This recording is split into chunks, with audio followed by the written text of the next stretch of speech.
여러분, 제가 오늘 이 이야기를 꺼내는 데에는 이유가 있습니다. 제가 오랜 세월을 살아오며 가장 마음이 아팠던 순간이 언제였는지 아십니까? 그것은 어떤 분이 평생을 성실하게 정말이지 한 점 부끄럼 없이 살아오셨는데도 손에 쥐는 것이 늘 모자라는 모습을 볼 때였습니다. 그분은 게으르지 않으셨습니다. 남을 속이지도 않으셨습니다. 새벽이면 누구보다 먼저 일어나셨고 밤이 깊어서야 지친 몸을 누이셨습니다. 그런데도 어찌된 일인지 돈은 늘 손가락 사이로 흐르는 물처럼 빠져나가 버렸습니다. 좋은 기회가 분명히 다가왔는데도 어느새 조용히 지나가 버렸고 다른 사람의 손에 그 열매가 떨어지는 것을 그저 바라보아야만 했습니다. 저는 그런 분들을 너무도 많이 보아왔습니다. 그리고 그때마다 제 마음 한구석이 저릿하게 아려왔습니다. 왜냐하면 저는 압니다. 그분들이 부족해서가 아니라는 것을 말입니다. 그분들의 정성이 모자라서가 아니라는 것을 말입니다. 저는 그런 분들의 얼굴을 지금도 또렷이 기억합니다. 거칠어진 두 손, 깊게 패인 주름, 그러나 그 안에 담긴 맑고 선한 눈빛을 말입니다. 그분들은 누구보다 열심히 사셨습니다. 그런데도 어째서 삶은 그분들께 그토록 야박했을까요? 저는 오랜 세월 그 물음을 가슴에 품고 살았습니다. 그리고 그 물음에 대한 답을 찾기 위해 저는 수없이 많은 밤을 홀로 깨어 있어야 했습니다. 여러분, 어쩌면 여러분도 그런 밤을 보내신 적이 있으실 것입니다. 모두가 잠든 깊은 밤, 홀로 천장을 바라보며 가만히 생각에 잠기는 그런 밤 말입니다. 나는 무엇을 잘못했을까? 나는 어디서부터 어긋난 것일까? 그 막막함과 외로움을 저는 누구보다 잘 압니다. 여러분, 혹시 이런 마음을 품어보신 적이 있으십니까? 다른 사람들은 하는 일마다 술술 풀리는 것 같은데 어째서 나만은 늘 어딘가 막혀있는 것 같은가?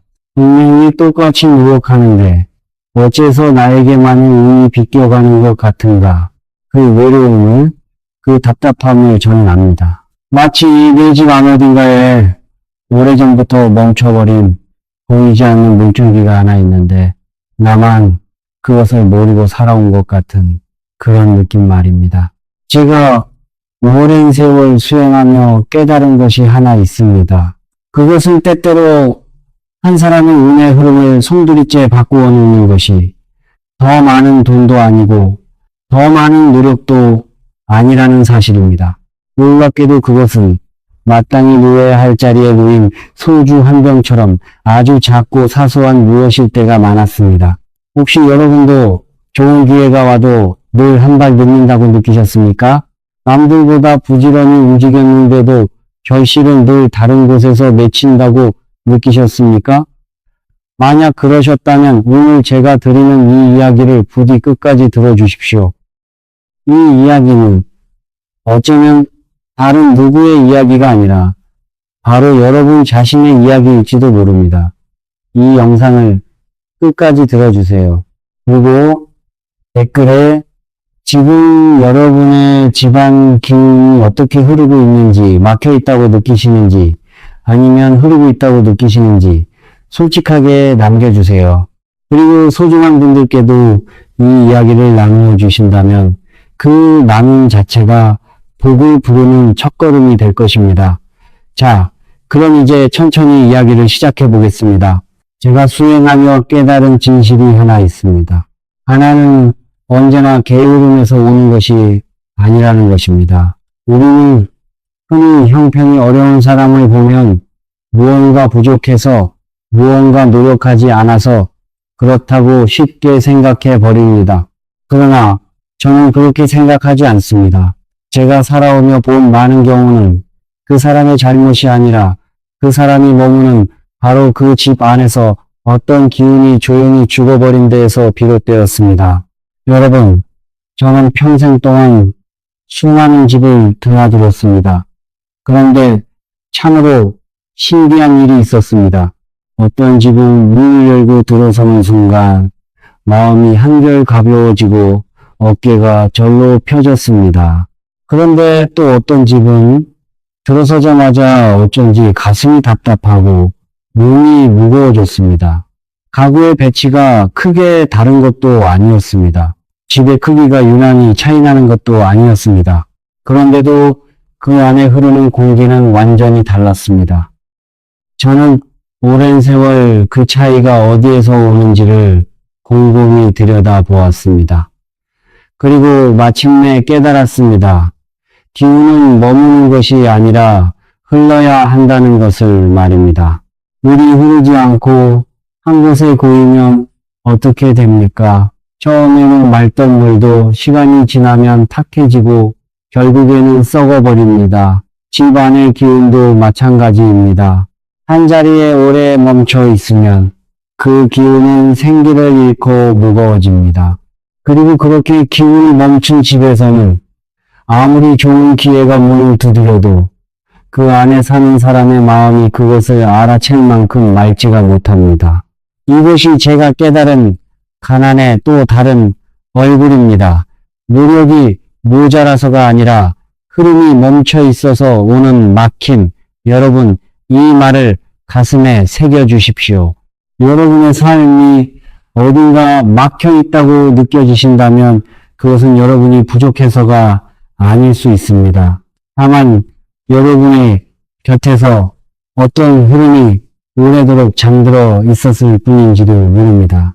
저는 이 깨달음을 얻고 난 뒤로 사람을 바라보는 제 눈빛이 완전히 달라졌습니다.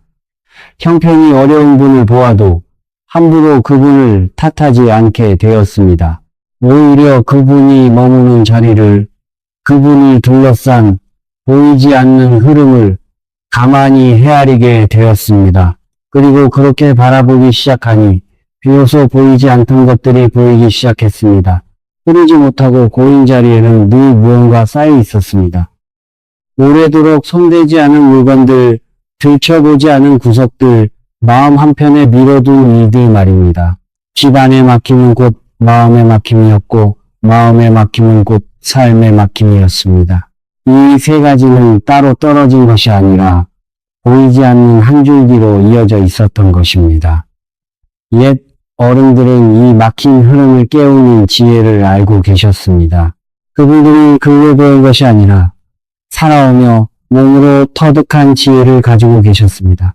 그리고 그 지혜 가운데 하나가 지금 여러분의 집안에도 분명히 있는 너무나 흔하고 소박한 물건과 관련이 있습니다. 그 물건이 무엇인지 이제부터 제가 천천히 말씀드리겠습니다. 그것은 다름 아닌 소주 한 병입니다. 여러분, 소주라는 말을 듣고 어쩌면 이해하셨을지도 모르겠습니다. 한낱 술 한 병이 어찌 사람의 운을 바꾸겠느냐고 말입니다.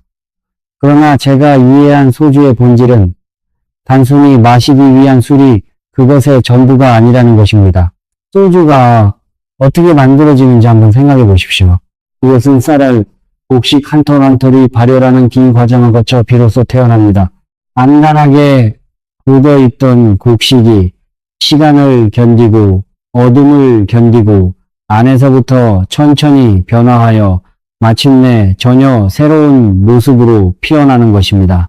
저는 이 과정을 들여다볼 때마다 가슴이 뭉클해집니다. 왜냐하면 그것은 우리의 인생과 너무도 닮았기 때문입니다. 막혀있던 곡식이 발효를 거쳐 새로운 기운으로 피어나는 것처럼 지금 답답하게 고여있는 여러분의 재물의 흐름도 다시 깨어날 수 있습니다. 저는 그렇게 믿어왔습니다. 죽어있는 것처럼 보이는 것 속에도 새로 피어날 힘이 숨어 있다는 것을 발효라는 그 조용한 변화가 저에게 가르쳐 주었습니다. 저는 발효를 들여다볼 때마다 한 가지 생각에 잠기곤 합니다. 우리 인생에서 가장 어두웠던 시절이 어쩌면 가장 깊이 익어가던 시절은 아니었을까 하는 생각입니다.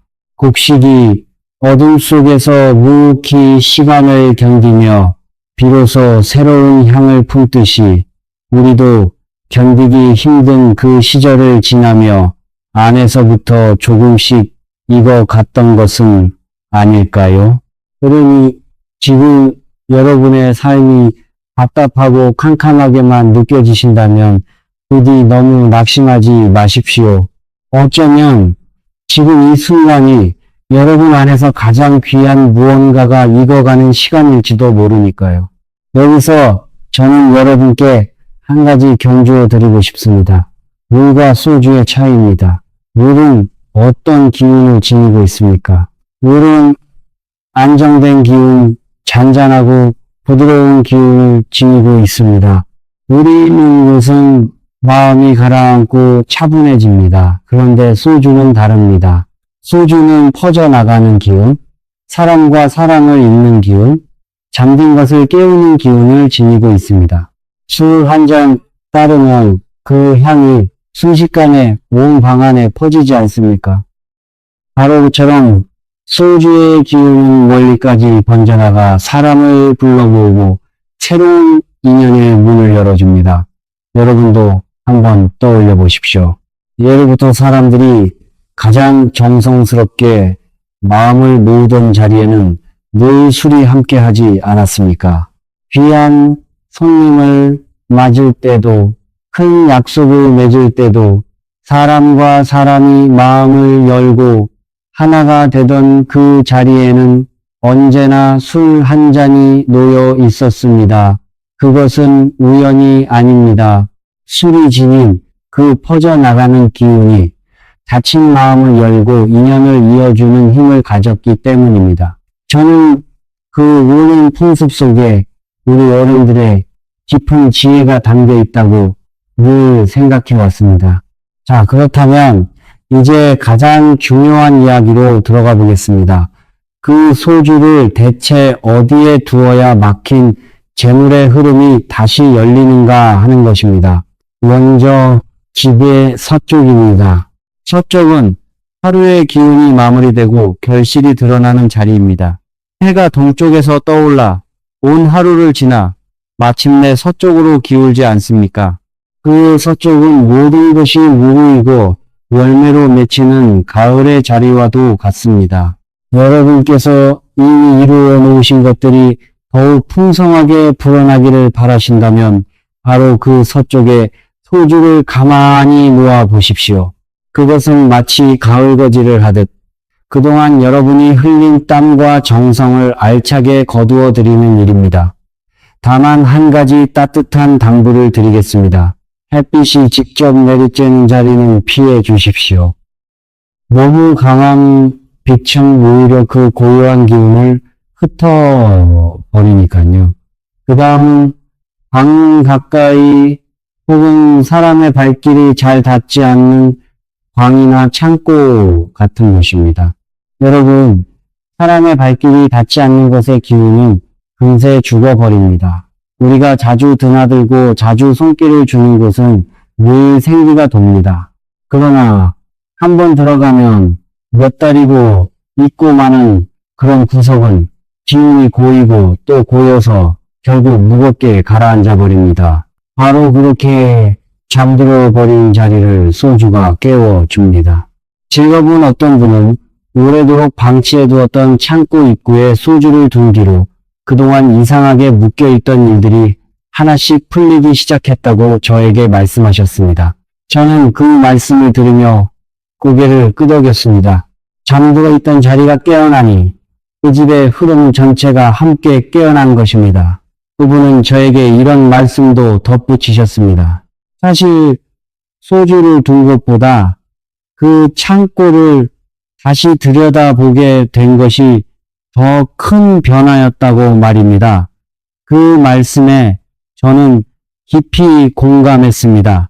몇 년이고 잊고 지냈던 그 자리를 다시 찾아가 먼지를 닦고 어지럽게 쌓인 것들을 정리하고 오래 닫혀있던 문을 활짝 열어 바람을 들이는 그 모든 행동이 사실은 그분 마음의 묵은 자리를 함께 정리하는 일이었던 것입니다. 그러니 그 집의 흐름이 어찌 바뀌지 않을 수 있었겠습니까? 또 한 자리는 우리가 생각하고 일하는 책상의 한 구석입니다. 그곳은 새로운 생각이 태어나는 자리입니다. 그런데 그 생각이라는 것이 참으로 묘합니다. 분명히 좋은 아이디어가 떠올랐는데 다음 날이면 어디로 갔는지 흔적도 없이 사라져버리곤 하지 않습니까? 마음속에서 피어난 그 귀한 생각들이 행동으로 옮겨지지 못하고 그저 안개처럼 흩어져 버리는 것입니다. 그 책상 한 구석에 소주를 두어 보십시오. 머릿속에서만 맴돌던 생각이 손과 발을 얻어 비로소 움직이기 시작할 것입니다. 멈춰 서 있던 계획이 다시 앞으로 나아갈 힘을 얻게 될 것입니다. 그런데 여러분, 여기서 제가 반드시 짚고 넘어가야 할 것이 있습니다. 좋은 기운도 자리를 잘못 만나면 오히려 흩어져 버린다는 사실입니다. 아무리 귀한 것이라도 누워서는 안 될 곳에 놓이면 도움이 되기는커녕 오히려 해가 될 수 있습니다. 그러니 이제부터 말씀드리는 자리에는 부디 소주를 두지 말아 주십시오. 먼저 어린아이가 지내는 방입니다. 아이들이 머무는 자리는 무엇보다 편안하고 안정된 기운이 필요한 곳입니다. 아이는 고요함 속에서 무럭무럭 자라야 합니다. 그런데 소주가 지닌 그 활발하고 강하게 퍼지는 기운은 여리고 부드러운 아이의 기운과는 어울리지 않습니다. 아이의 방만큼은 그저 따뜻하고 잔잔하게 비워두십시오. 그 다음은 전자기기 곁입니다. 소주에 퍼져나가는 기운이 어지러운 전류와 만나면 그 맑던 기운이 탁하게 흐려져 버립니다. 잔잔히 번져야 할 기운이 혼란스러운 흐름에 휩쓸려 버리는 것입니다. 그러니 윙윙거리는 기계 곁은 피해 주십시오. 또한 남쪽으로 난 햇볕이 따갑게 들이치는 창가도 좋지 않습니다. 소주가 지닌 물의 기운이 강한 불의 기운과 정면으로 부딪히면 애써 모은 좋은 기운이 그만 증발하여 날아가 버립니다. 물과 불이 거세게 맞부딪히는 자리는 피하시는 것이 좋습니다. 그리고 마지막으로 화장실입니다. 화장실은 우리 몸에 묵은 것을 비우고 내보내는 자리입니다. 그곳에 재물의 기운을 두면 어떻게 되겠습니까? 미처 집안으로 스며들기도 전에 그 기운이 물길을 따라 그대로 흘러나가 버립니다. 들어오기도 전에 빠져나가 버리는 것입니다. 그러니 화장실만큼은 반드시 피해 주십시오. 여러분, 자리를 아는 것은 곧 마음을 아는 것입니다. 무엇을 어디에 두느냐는 결국 내가 내 삶의 공간을 얼마나 정성껏 들여다보고 있느냐 하는 물음과 다르지 않습니다. 이제 제가 한 가지 더 깊은 지혜를 말씀드리려 합니다. 그것은 소금과 소주의 어우러짐입니다. 소금은 나쁜 기운을 거두어 드리고 소주는 좋은 기운을 퍼뜨립니다. 이 둘이 한 자리에서 만나면 어떤 일이 벌어지겠습니까? 공간이 한편으로는 깨끗하게 비워지고 다른 한편으로는 너르게 열립니다. 더러운 것은 거두어 들여지고 좋은 것은 멀리 번져 나가는 것입니다. 저는 이것을 이렇게 견주어 말씀드리곤 합니다. 먼지가 가득 쌓인 방을 먼저 깨끗이 쓸어내고 그런 다음 창문을 활짝 열어 새 바람을 들이는 일과 같다고 말입니다. 누운 것을 비워내지 않고서는 새 것이 들어올 자리가 없습니다. 그리고 비워낸 뒤에는 반드시 새 기운을 불어 넣어 주어야 합니다. 소금이 비워내는 일을 맡고 소주가 채워넣는 일을 맡는 것입니다. 이 둘이 함께 할 때 비로소 온전한 흐름이 만들어집니다. 여러분, 우리의 삶도 꼭 이와 같습니다. 우리는 새로운 복을 바라면서도 정작 마음속 묵은 것들을 비워낼 줄은 모릅니다. 오래된 서운함, 풀지 못한 원망, 붙들고 놓지 못하는 미련, 이런 것들이 마음 가득 쌓여 있는데 어떻게 새로운 기쁨이 들어올 자리가 있겠습니까? 소금이 방을 비우듯 우리도 마음의 묵은 것을 먼저 비워야 합니다. 그래야 비로소 소주가 새 바람을 불어넣듯 우리 마음에도 새로운 기운이 가득 차오를 수 있습니다. 이 둘을 함께 두실 자리를 가만히 일러드리자면 형광을 마주보는 높은 선반이 좋습니다. 집으로 들어오는 기운을 가장 먼저 맞이하는 자리이기 때문입니다. 또한 중요한 서류를 보관하는 곳 가까이도 좋습니다. 다만 무엇보다 잊지 말아야 할 것이 있습니다. 그 그릇을 늘 깨끗하게 간수하셔야 한다는 것입니다. 정갈함은 기운이 머무는 기본 조건입니다. 아무리 좋은 것을 두어도 그것이 먼지에 뒤덮이고 흐트러져 있으면 좋은 기운은 그곳에 깃들기를 꺼립니다. 정성스럽게 닦고 단정하게 두십시오. 그 손길 하나하나가 바로 여러분의 마음을 가다듬는 일이기도 합니다. 여러분 여기서 잠시 멈추어 보겠습니다. 잠시 눈을 감고 가만히 생각해 보십시오. 혹시 지금 여러분의 집에서 가장 오랫동안 손길이 닿지 않은 자리는 어디입니까? 한번 천천히 떠올려 보십시오. 몇 달이고 어쩌면 몇 년이고 그저 닫혀있던 그 자리 말입니다. 그곳의 기운이 어쩌면 지금 여러분의 삶을 그대로 말해주고 있는지도 모릅니다. 그곳이 막혀 있다면 여러분의 삶도 어딘가 막혀 있을 것입니다. 그곳에 다시 생기가 돈다면 여러분의 삶에도 다시 생기가 돌 것입니다. 이제 저는 여러분께 한 가지 반가운 이야기를 들려드리고 싶습니다. 재물의 운이 다가올 때 그것이 어떤 모습으로 찾아오는지에 관한 이야기입니다. 여러분, 기운이 바뀔 때는 결코 요란하게 오지 않습니다. 천둥 번개를 치며 온 것이 아닙니다.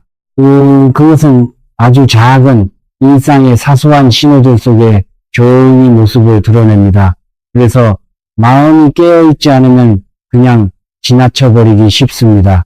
이를테면 이런 것들입니다. 어쩐지 집안의 공기가 전보다 따뜻하게 느껴집니다. 식구들의 웃음소리가 예전보다 늘어납니다. 오래도록 발길이 뜸하던 반가운 손님이 하나둘 찾아오기 시작합니다. 그리고 새로운 인연이 저절로 다가옵니다. 예전에는 내가 먼저 연락하고 먼저 다가가야 했던 일들이 어느새 다른 사람이 나를 먼저 찾아오는 일로 바뀌어갑니다. 또한 오래도록 묶여있던 일들이 신기하게도 하나씩 풀려나갑니다. 이미 잊어버렸다고 생각했던 일이 뜻밖의 좋은 소식이 되어 다시 돌아오기도 합니다. 막혀있던 물길이 트이듯 그렇게 삶의 여러 매듭이 스르르 풀려가는 것입니다. 그리고 무엇보다 여러분 자신의 마음이 달라집니다.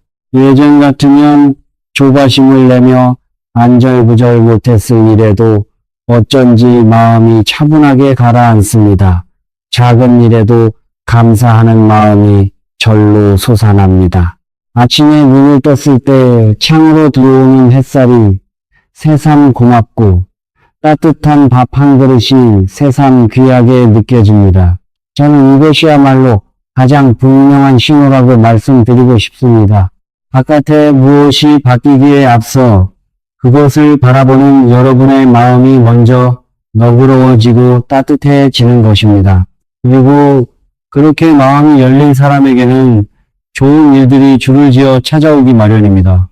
제가 늘 말씀드리는 것이 있습니다. 이것은 결코 우연이 아니라는 것입니다. 흐름이 바뀌면 삶은 우리가 생각하는 것보다 훨씬 더 빠르게 응답합니다. 다만 우리가 그 응답을 알아챌 만큼 마음이 깨어 있느냐, 그것이 중요할 뿐입니다. 그러니 여러분, 부디 이 작은 신호들을 놓치지 말아 주십시오. 그것들이야말로 여러분의 삶에 새로운 봄이 오고 있다는 조용하지만 분명한 정갈이니까요. 이제 저는 이 긴 이야기를 마무리하며 가장 깊은 곳에 있는 진실 하나를 여러분께 전해드리고 싶습니다. 여러분, 지금까지 제가 소주 이야기를 길게 드렸습니다만 사실 그 소주 한 병은 하나의 상징일 뿐입니다. 정말로 움직이는 것은 그 병이 아닙니다. 그것을 먹는 사람의 마음입니다. 그 자리를 정하며 기울이는 정성, 내가 살아가는 이 공간을 소중히 여기는 그 마음, 바로 그것이 진짜로 흐름을 바꾸는 힘입니다. 생각해 보십시오. 소주를 어디에 둘까 고민하는 그 순간, 여러분은 이미 자신의 집을 새로운 눈으로 바라보고 있는 것입니다. 오래 잊고 지냈던 구석을 들여다보고 먼지 쌓인 자리를 닦고 무엇을 비우고 무엇을 채울지를 헤아리고 있는 것입니다. 그 마음의 움직임 자체가 이미 기운을 바꾸기 시작한 것입니다. 기운은 멀리서 오는 것이 아닙니다. 그것은 작고 의도적인 변화에서 시작됩니다. 거창한 결심이 아니라 오늘 내 집의 한 구석을 정갈하게 내만지는 그 작은 손길에서 시작됩니다. 저는 평생을 살아오며 이것을 거듭거듭 확인했습니다. 큰 부를 이룬 분들의 시작은 늘 그렇게 작고 소박했습니다. 그러니 여러분, 부디 불안한 마음으로 돈을 떼지 마십시오. 쫓기듯 무언가를 붙잡으려 애쓰지 마십시오. 그 대신 여러분의 집과 마음속에 흐르는 물길을 먼저 맑게 가꾸어 보십시오. 막힌 곳을 틔우고 고인 곳을 비우고 잠든 자리를 깨워 보십시오. 그렇게 흐름이 맑아지면 재물은 애써 부르지 않아도 스스로 길을 찾아 여러분께로 돌아올 것입니다. 저는 평생을 살아오며 한 가지를 분명히 배웠습니다. 움켜쥐려 할수록 빠져나가고 꿈을 펴면 오히려 머무른다는 것을 말입니다. 모래를 꽉 쥐면 손가락 사이로 다 새어나가지만 손바닥을 가만히 펴면 그 위에 모래가 고요히 머무르지 않습니까? 복도 이와 같습니다. 조바심 속에서 붙잡으려 하면 달아나고 마음을 비우고 너그럽게 내려놓으면 그제야 슬며시 곁에 와 머무릅니다. 오늘 하루를 살아있음에 감사하고 지금 이 순간을 온전히 누리는 그 마음, 그것이야말로 모든 복을 부르는 가장 깊은 뿌리입니다. 제가 마지막으로 여러분께 한마디만 남기겠습니다. 부디 가슴에 깊이 새겨주십시오. 비어있는 그릇에만 새로운 것이 담기듯 마음과 공간을 비운 사람에게만 새로운 복이 깃듭니다. 오늘 이 자리에서 함께 해주셔서 저는 마음 깊이 든든합니다. 부디 오늘 밤 집으로 돌아가시거든 가장 오래 잊고 지냈던 그 한 자리를 가만히 들여다보아 주십시오. 그리고 그곳에 다시 따뜻한 손길을 건네 주십시오. 그 작은 시작이 여러분의 내일을 조용히 바꾸어 놓을 것입니다. 댓글에 지금 여러분이 겪고 계신 일을 남겨주세요. 제가 다음 이야기에서 더 깊이 함께 나누어 드리겠습니다. 그리고 이 이야기가 마음에 닿으셨다면 부디 구독을 눌러주시고 곁에 머물러 주십시오. 저는 앞으로도 이 자리에서 여러분과 함께 더 깊은 지혜를 길어 올리고자 합니다. 언제나 여러분의 평안과 풍요를 마음 다해 응원합니다.